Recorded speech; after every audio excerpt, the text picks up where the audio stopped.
Now happy to be joined on 11 personnel by Kentucky offensive lineman Luke Fortner, former Kentucky offensive lineman Luke Fortner. After insert the Titanic yet. It's been 84 years, but Luke has finally wrapped up his time in Lexington. Probably the most wins ever by a Kentucky football player. I think that's might be safe to say. Not as many games as Rig, though. Rig got you beat out. No. Uh, Yeah. but just finished up a big week at the Senior Bowl. How was the eats in Mobile? Was the crawfish really good? Did they feed you well? I'm gonna be honest, man. That was probably the most disappointing part of the whole trip. Uh, yeah, I No. know, I know. Starting early with some controversy. It was good. The food's good. It was very tasty and plenty to eat. It was just not on par with how awesome the rest of the week was. How's that? Okay, there you go. That's how you tee it up. So I'm curious. Nice save. Thanks. Nice. Thanks. We've never done the Senior Bowl. I'm sure a lot of it was the game stuff, but what else comes along with it that kind of was there to help get you ready for this upcoming NFL draft? Yeah, there was a ton there. There was obviously practice all week, and then a ton of interviews, lots of psychological testing, a ton of questionnaires about you know all kinds of different stuff that Ooh, doesn't feel like matters. was there one question in particular where you're like, this is the dumbest thing ever? Not specifically, but it was just like a lot of like, okay, either I very much agree with the statement or very much disagree with the statement, and the statement was like, I like to go out with friends, and it was like just like stuff like that the whole time was what the questions were. Yeah, those can be monotonous. But you did get to work with NFL coaches while you were there. I'm Yes, yeah, we curious. got to work with So did you the eat any line staff. Was did I eat any what? eat any kneecaps? I know Dan Campbell. He's going to bite some kneecaps to try to win. Oh So no. No, I personally did not, but I think there were a couple guys, around who were no. But the Lions staff was super cool. Got to work with them and got to meet the Jets staff. They do it where like a lot of the assistant coaches get elevated, right? So the assistant line coach coached us up a bunch, and the head of line coach was around and more of like observing and giving tips and that sort of thing. So got to be a part of see what the NFL coaching staff looks like and how they run things, as well as, they had a lot of like Senior Bowl alum were there as like group leaders and kind of helping you out. Like, hey, you got to be here this time, wear this and all this kind of extra stuff that the details get locked in for you. I'm before I kick it to Luckett, this is a very dumb question, but I've always wondered.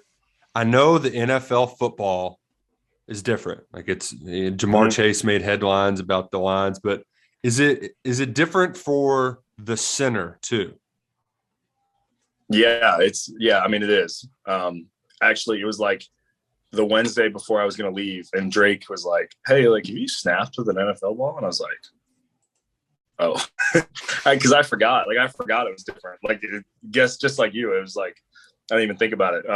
So I was like, "No," and he's like, "Well, we should probably do that before you get out of here." So picked up the NFL ball, and it wasn't that much different, but it's definitely a different grip for the center and a little fatter there.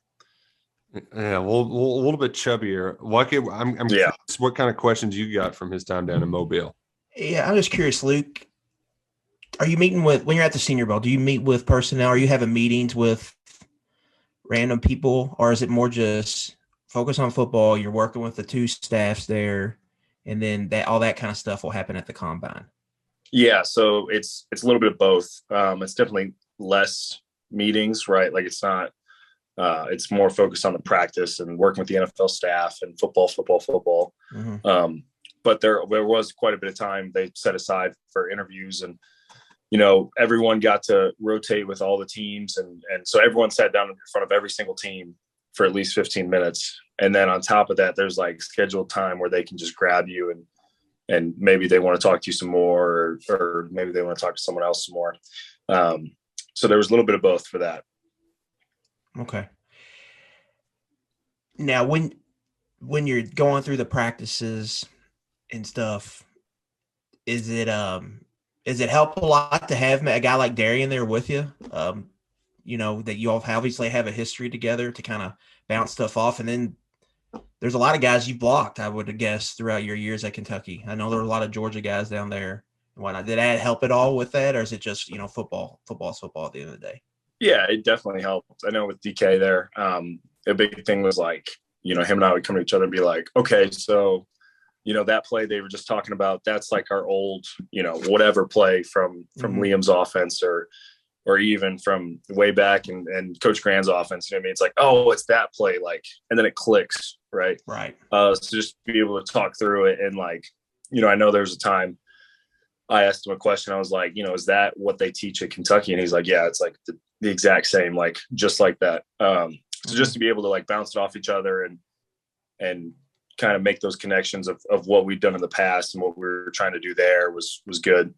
And then, yeah, playing against the guys I was there playing against, I played against Neil Farrell from LSU and Devontae Wyatt from Georgia, Damone Clark, Channing Tindall, all those guys. So it was just cool to meet them and put a face to the guys you've been blocking for, 5 years now. They haven't been there that long, but I have. But just to be able to talk to them, get a feel for what they're like in person was really cool.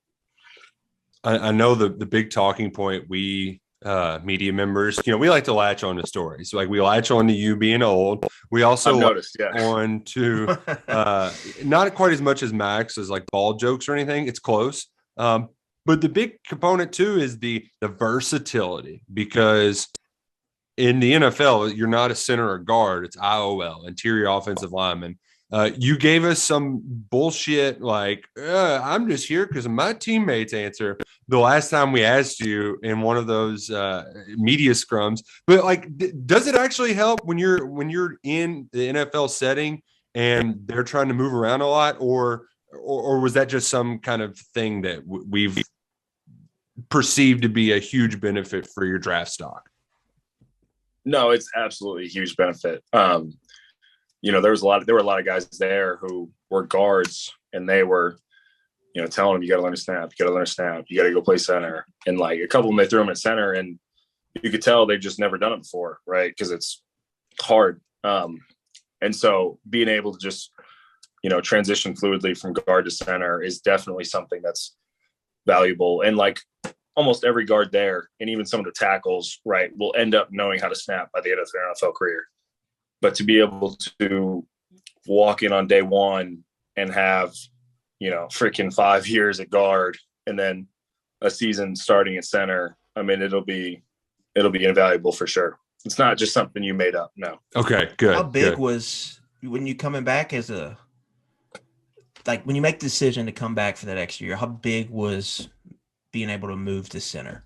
Was that a huge part of the reason why you came back? Because so you could add that kind of, extra trait in your toolbox when it came time for the draft? Yeah, that was a big part. And that was something, Coach Stoops and I talked about. And, it was something I came to him with. And, he said he'd give me the opportunity. And I said, if I'm awful at it, I'll just go on back to guard and, we'll forget it ever happened. And thankfully it worked out. It worked out the way we thought it would. Is it something that people, like when you're talking with the teams, do they bring it up, or is it just kind of an unspoken, like, all right, we get it. This guy's played both. No, they definitely bring it up, and they love to ask which one I like better and which one I feel more comfortable at. And,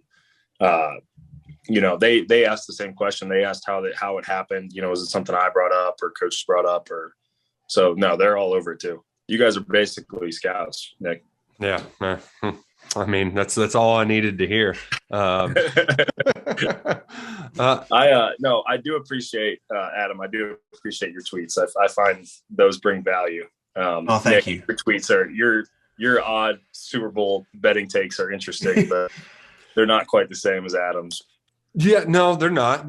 And I'm also one of those too that I'm going to bet the Rams just to help my Bengals brethren. I'm looking out for those guys because I'm always wrong. I'm wrong about a lot of things. When you watch the game this Sunday, are you going to be like, oh, we run that play? How much similarity is there between the Kentucky offense and what we're going to see on Saturday or Sunday. Sorry, Saturday. Yeah, I mean, it's absolutely similar. And there are, everyone in general runs the same things, right? Like at that level, most people run the same plays we run. But what will be interesting is being able to put a name to those plays, especially knowing with the Rams and the Bengals both running, specifically what Coach Cohen runs, being able to be like, oh, they just ran, whatever the name is, or I've seen Darian do that, or, I've seen Kenneth do that. That'll be really cool. And just to have both of them going head to head, and UK already put out the nice, the tweet, the PR tweet, right? And it's true. It really is true. And I can't imagine being in, like, for example, Drake Jackson's position and going to that Senior Bowl and not having what we had last year in terms of offense. Because, like, the stuff they were talking about down there is all stuff I learned this past year. You know what I mean? And it's something I'm really thankful for that I had the opportunity to work with Coach Cohen before I kind of embarked on this, because otherwise I'd be lost. You mentioned how it is an NFL offense. Take us back to last spring, early fall camp. What was the learning curve like for that? Was it more difficult than recent years, or did things start clicking, or did it take a lot of work to kind of get to where y'all were kind of, in November, where you're scoring 30, 40 points a game? Yeah. I mean, I have to think back for, who knows how many years to remember learning the offense the first time. Mm-hmm.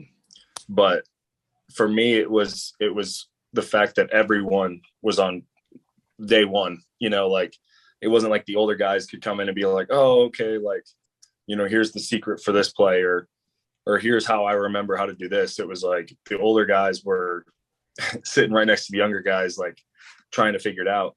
And then just the amount of different nuances and wrinkles that it brought was definitely part of the curve. And, it wasn't just something we had a blanket call for, or, we would get more specific on, okay, if he's here, it's different. If he's there, it's different, that sort of thing. Well, speaking of that part, how much of the offense still do you foresee down the road having some untapped potential? Like, man, we did this, but if we had another year, then we could really get into stuff. Oh, it's not even funny. Like the whole problem of last spring was we were literally just trying to figure out what the names of things were. Like, right. Like we were trying to remember, like, okay, when they call this name, like I have to step left, right? Like now that that's instilled in everyone and the older guys, right now you can spend all of spring ball working on those nuances, those wrinkles, if there's a safety in the box, do we target him? Do we not? All those things are now day one stuff, right? As opposed to, if we get to that, it's great, but let's just worry about, are we going the right way? So it's going to be fun to see how well they continue to learn this offense. And when that spring game comes around, I have a feeling it's going to look a lot different than it did last year. Or I guess it didn't happen last year, but that made us very happy. Didn't have anything to write about. Yeah. I mean, I just wanted to watch some football. Here comes some content thieves over there. Had nothing there for about 3 weeks. But and the way he's describing it too, it makes you really appreciate how in the hell these teams can have such crazy coordinator turnover. Like the verbiage or whatever, how you ever pronounce that, is huge, right, Luke? I mean, what it just means something totally different, and you just have to. It's like learning a new language almost. And I assume y'all went through that a little bit at the Senior Bowl, and it's going to be, whatever organization you step into, it's probably going to be something different you have to learn. Yeah, absolutely. And I know for me, it was big having Drake Jackson around and Logan Stenberg around, because they both were at the Lions. And so I knew I was going to have the Lions coaches. And so they kind of get a crash course of like, okay, this is what they call this, right? Like when they're saying this, they're referring to, X, Y, Z. So having that was big, and a lot of teams it's similar, right, but not the same. And then some teams it's completely different. So you're absolutely right. It can change depending on where you go, and one thing somewhere means something totally different some other place. So it's just something you have to You have to go in and relate it in your head to, okay, this is what they're talking about when they say, whatever word. So just doing that for a whole offensive playbook is going to be super interesting when that time comes. Well, we're not going to leak this to your agents that you just had a cheat code for the entire Senior Bowl. Like, you knew everything before he showed up, thanks to Stenberg, which he was down on the sideline at the Governor's Cup. How's his rehab doing? Is he I don't want you to force you to speak for him. Is things looking up as far as Stenberg goes? Yeah, I think so. I mean, he was ecstatic. He just got to go in and do arms every single day. Didn't have to run, didn't have to do that like that. So he was excited. He was looking forward to his rehab, and I think he's doing fine. Yeah. It was a bad year for injuries last year for those guys. No doubt. To him and Landon and everybody. But now you're combine bound, correct? So correct.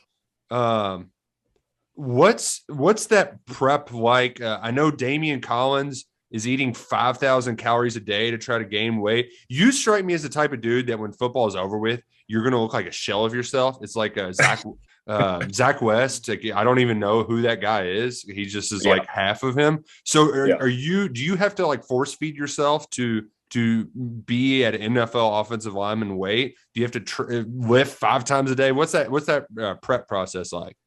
Yeah, it's just like you said. For me, I just have to force feed myself. Otherwise, I'll be 280 by the end of the week. So hopefully that sticks around for the rest of my life. But enjoy it. Enjoy it. But for now, it's like trying to make sure, I've got a meal all hours of the day, because if I don't, I'll be in trouble. Like I weighed in at 302 in the Senior Bowl, and, I would have liked to been between 305 and 310, that area, but I was on a plane for 3 hours and, didn't have anything to eat. And next thing you know, I'm, like dropping close to 300. So yeah, for me, it's shoving food down my face and working out with Coach Ed and Coach Hill at football, and, getting some drill work in, working with Drake, again, working with Logan, that kind of thing. So, yeah. Do you have to, is there like a go-to fat meal that like, you're like, okay, this will definitely do the trick if I get these extra large nachos from Cookout or whatever the hell it may be? 4 PB&Js, 2 a.m. wake up call. For me, honestly, it's just been like Chipotle, 2 burritos, double chicken, good to go. Good to go. See, and I'm glad you put it that way, because it's hard for some people in their brain. Like, if I tried to eat a burrito, like just one burrito from one of those places, like I'm not eating for the rest of the day. Double the meat, double burritos. That's awesome. Yeah, I struggle. Gosh. I struggle to put it down, but sometimes, you gotta do what you gotta do. You're cost to be the boss. Yeah, right. Your metabolism, it's you're gonna hit 30 here soon, and all of a sudden it's really gonna stick to you. So watch out. I know, man. I'm not looking forward to it, but that's a problem for later. I have one more random question before we can get back to serious football conversations. I know you're from Northwest Ohio, which is kind of ballpark of where my wife's family is from. Have you ever visited that Toledo casino on like the middle of a Monday afternoon? I've actually never been there. So it opened. It opened like maybe when I came to Kentucky. I don't think it's been there for very long, or maybe like middle of high school, but no, I've never been. I know friends who visit Monday afternoon. Yeah, all the time. Correct. Yes. Why do you ask? I just, I know there's a lot of people that frequent there. I thought I might stop in one time and be like, oh, hey, it's Luke playing the slots over there. That Game of Thrones slot, it isn't going to feed itself. No, I don't think I've ever been there. No. Well, and I'm sure you've been to Dietz's Chocolate though in Findlay, right? Never been. I've never heard of that, honestly. Oh goodness, you're missing out. You're missing out in beautiful Findlay, not too far away. Drew Franklin will be disappointed. That'll help put on your weight. So you go home, you get some Dietz's, boom, bada bing, bada boom. You're ready to roll. Thanks, Trainer Nick. Yeah. So here's the question that I know I've got to do my journalistic duty, and I feel like I'm obligated to ask this question. Why is Eric Wolford an asshole, and do you hate him like everybody else does?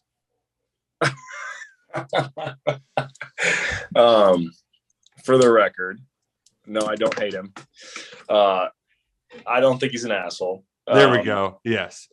And yeah, there's your journalistic duty. And that was journalism. And to be fair, Wolf was always nice to us, good to us. And I think the thing was, Luke, is just people were a little mad that they just didn't get a phone call for, just things go. But like people trade jobs all the time. You were lucky to have two position coaches in 6 years. But how many different receivers coaches came and went during your time? Wow. Yeah, my point exactly. So like this stuff happens. Who was before LT? Tommy Maynard. Oh, wow. Okay. So Tommy Maynard. So I came in I think he left in the spring. I think I came in the spring. He left. And then it was LT. And then it was, I think, Smith. Right. Yeah. And then it was Woodward. Yeah. Well. Oh yeah, I forgot about Bonite. Yeah. Yeah. And then Woodward. Right. Exactly. But no, there was definitely some miscommunication. And I don't know the full story behind that. But I do know, he loves his guys and his players, and he always will. And I'm sure whatever the circumstances were, I'm sure it's fine. Let's rephrase the question, Nick. Okay. So I didn't ask it. That wasn't good journalism on my part. Zach Yenser's walking in here. Is a reported hire, Luke. If he calls you out of the blue and asks for some advice or what does it take to succeed here as an offensive line coach, what would you tell him? Yeah, I think number one, it takes hard work. I don't think you can ask your guys to work hard if you're not working hard. Number two, I think it takes passion, which kind of ties in with the hard work, but I think you have to love what you do and love coming to work every day and loving coaching the guys you coach. And number three, I think it takes just grit, just good old fashioned, stuff gets tough. You got to keep going. And obviously on top of that, you have to know offensive line play, right? But right. I feel like that's a given for most candidates for the job. I just think you have to love your guys, love your players, and I think you're going to be successful in this offense, especially. Can you tell us about some of the guys that we haven't really seen? I know like DeAndre Buford, Wallabaugh, we saw Flax a little bit. I know those are more tackles. That's kind of because we just assume that Eli Cox and Quentin Wilson are going to be taking your spot. But like, can you just tell us what we can expect to see from them when they hit the field this spring? Yeah, I think DeAndre Buford has really matured both physically and mentally. He's a guy who, seeing pictures of him his freshman year, I realized how big he's actually gotten and how strong he's actually gotten. And I think physically he's 100% ready to take the job. I think he just has to prove to the coaches that he's ready mentally, and I think he will. It's going to be a big spring for him, and I think he's going to succeed at a really high level. Flax is a guy who, was ready to take the spot last year, and we had Dare come in, and Dare was an incredible athlete. But I think Flax has been right there waiting in the wings, ready to go. Wallabaugh, he's young, he's going to have a good spring. I think he just needs to continue improving like he is. Couple guys I'm really excited for. John Young has really made strides this past year. And then Jagger Burton is unreal athletic. So I think they're going to be good. No doubt about it. Whether it's now or in a few years from now or whatever it may be, they're going to be ready to go. Do you – okay, and then I'm going to ask – I guess this is technical, but it looks like Eli's on a kick down from guard to center. I don't know if Jagger is going to do a little bit of that too. But what is it about – like I'm just curious, like the technical aspect, like what makes that such a natural fit for a guy to go from guard to center? Yeah. So for myself, it was, for me specifically, I felt like it was the mental part of it, right? Like okay, make the calls. And I felt like more comfortable once I made the calls and I knew what I was doing. And for whatever reason, that let me excel at the position. For a guy like Eli, I think he's going to do really well at it just because of, he's not going to like me for saying this, just his natural leverage. He's as tall as I am, but I swear he feels 6 foot. I don't know. Just the way he plays, right, is just, he's so stocky. He's so strong and so explosive off the ball that being in that interior position, he's going to be able to move those big guys as well as climb the second level. So for me, watching Eli play, it's a matter of the leverage he plays with and the intelligence he has are going to combine to make him, a really good center.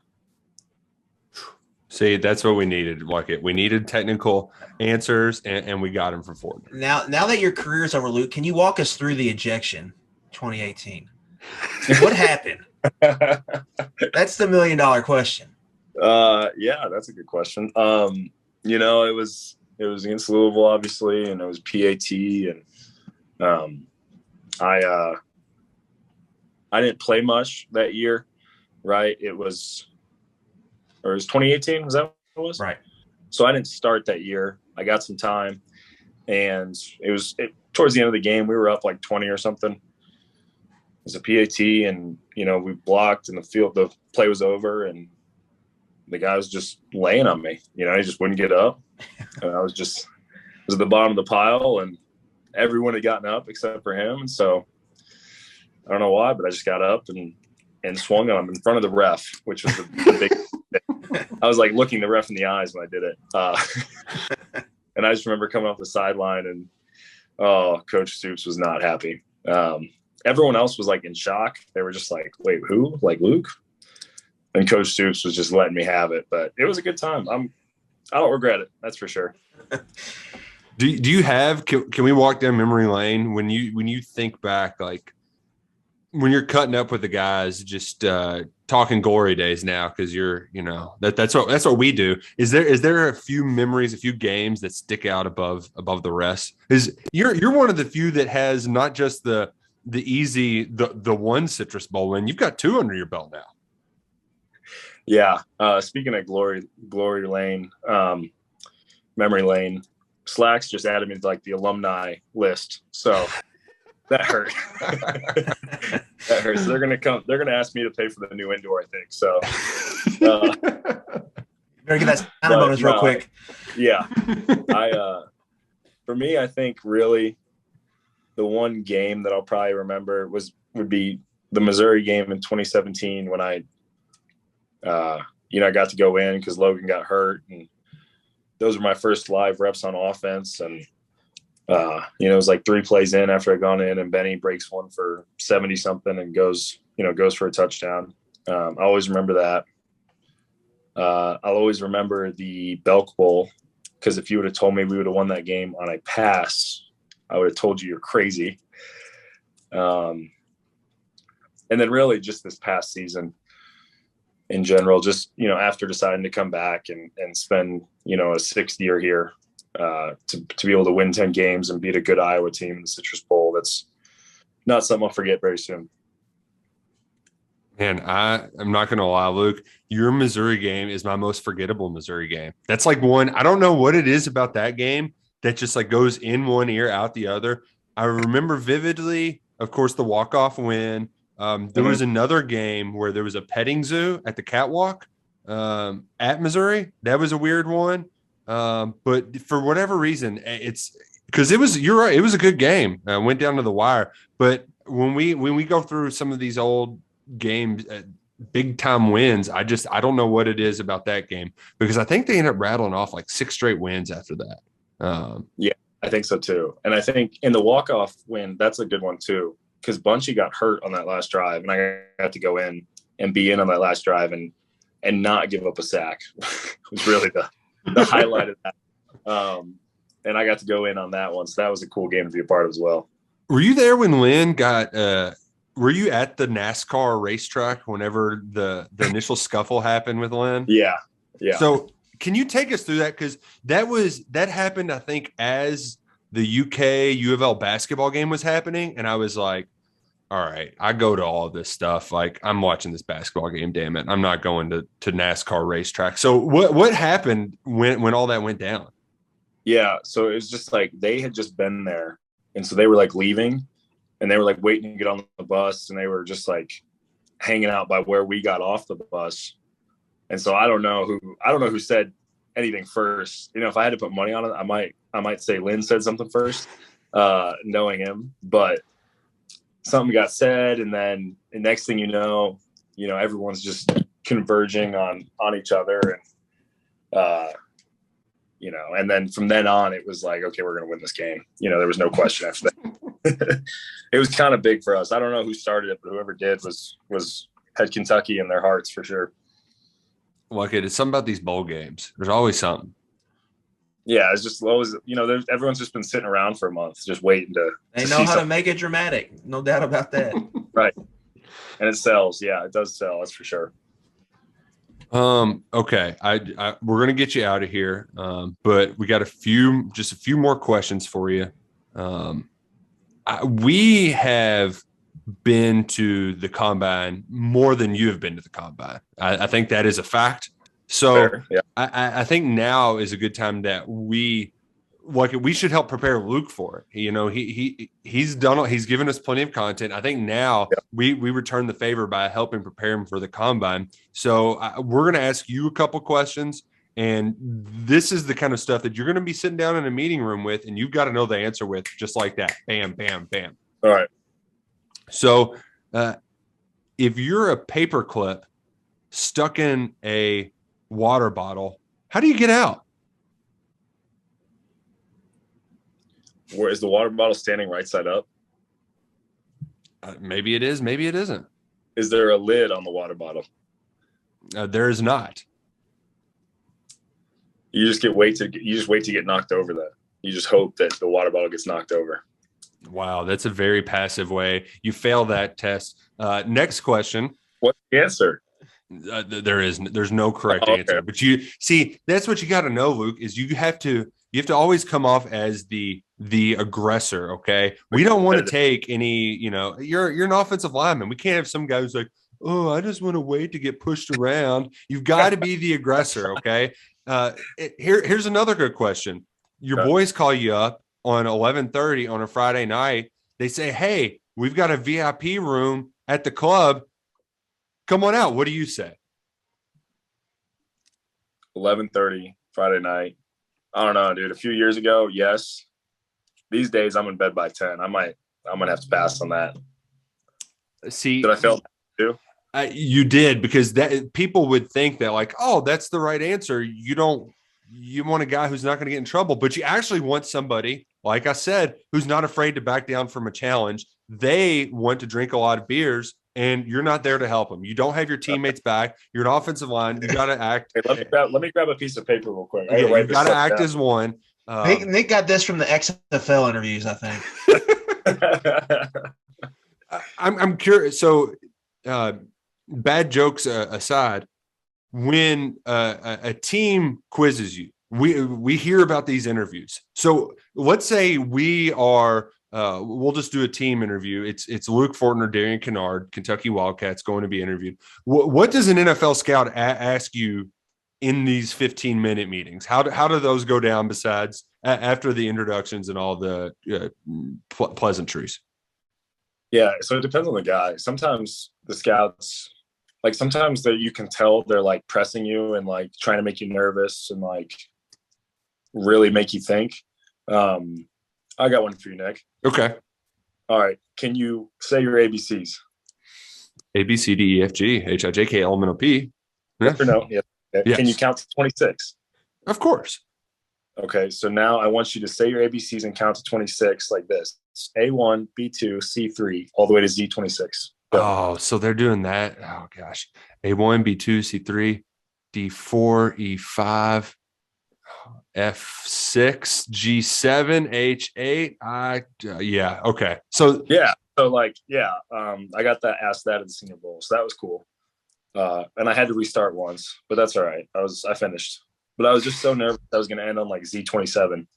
It was like, I was like, a niner in there or something. And then they asked like, you know, like one question was like, who would you bring with you to the NFL? And I'm like, Josh Pascal, right? Like, obviously. Mm-hmm. And they're like, well, why isn't it Darian Kennard? And I'm like, because Josh Pascal's that good. Like, but at the time, I'm like, oh no, like, what do I say? You know what I mean? So they're just like looking for like anything to. And again, some guys are just like, oh, like, where do you come from? Like, you know, yeah. Family. And other people are like, you know, what's wrong with so and so. So you just gotta. I will say the one piece of advice that I got early in my hot take career was to be confident and affirmative. And I actually think that this might apply in this situation because they want somebody who's going to make decisions. I mean, in a split second. So if you get to Hemming and Holland, I don't know if they even care about that stuff, how much they really do care or not. Because I think most teams, they're either going to like you or they aren't. And you get down to, you know, a few that'll probably take you or not. Do you have an agent? Do you have somebody that tells you, we think you're going here? Do you look at mock drafts or is it just kind of right now you're just seeing where the chips fall? Yeah, for me, it's probably just wait till after combine and pro day, and then I might look into that. You know, the thing I've learned from, for example, like Drake and Logan is they're like, yeah, like these people will tell you how much they love you and like they'll talk to you all the time and you'll think for sure you're going there. And then someone you've never talked to or like barely had a conversation with will be like, hey, you should come play here, you know? So it's kind of how it works. And right, like the guys you talk to at these events, you know, usually aren't making the decisions unless you're talking to the GMs, right? Like these scouts just get to go in there and you know, plead their case or say, this is the guy I think you should take. And then, right, it's up to everyone's decision. It's good to have those cheat codes. The Stenberg and Drake Jackson, Luke Fortner's cheat codes. Luckett, do you have anything else for Luke before we let him go? Luke, just enjoy it, man. Once in a lifetime experience. I got a question for you guys. Appreciate it. Go ahead. How's the food in Indy? Is it good? Do you get fed, or you guys have to buy your own food? Oh, there's Diet so Coke. They stick us. Oh, let's walk him through this, Nick. Where they set us up yet? So they're gonna bring you through to the convention center, which is ginormous. I mean, it's huge, and you'll be in one room, and we'll walk over there, and you'll have to talk to us for what? They'll be there for 30 minutes, maybe something like that. Yeah, and they just roll positions all in the morning, and then we have a little spread. It wasn't too bad last time, but it's COVID now, so I don't know. They'll probably give us like Subway. It's been sitting in a box for 3 days or something. Right. But the big disaster that happened last time, I thought Mike Griffith was going to riot. They ran out of Diet Coke, and hell hath no fury like a media member without Diet Coke. So when they run out, we're in trouble. There is though post-game. There's post-game beers, you know, there's also shrimp cocktail that you have to get when you're in Indy. I mean, it's as hot as they say. It's that horseradish heat too, that like real nasally. What's that sports bar called, Nick? Right across the street from the basketball arena. Kilroy's. It's fire breadsticks. Yeah. Kilroy's is like they're like the Indiana version of like Tally Ho, except like Tally Ho that served beer and didn't move away from Limestone to Broadway. You know, back when it was the good Tally Ho. You were probably around for that. If someone calls me there from 11:30 at night, I should go. Yes. So when we call you at midnight, we'll be expecting to see you there. 11 personnel guys call you at 11:30 at Indianapolis. What do you do? Oh, man. Well, Luke, we appreciate you coming on instead of just going on that one KSR podcast. I wouldn't even call that a real podcast. They're just a bunch of slack-jawed yokels. They don't know what the hell they're talking about. So thanks for finally coming on a good podcast. I think you might be back for the second time on ours. I don't know, but best of luck to you in the draft. And once again, it's been fun. Been fun watching you with the Cats, and we can't wait to watch you next year on Sundays. Yeah, appreciate it, guys. Thank you very much.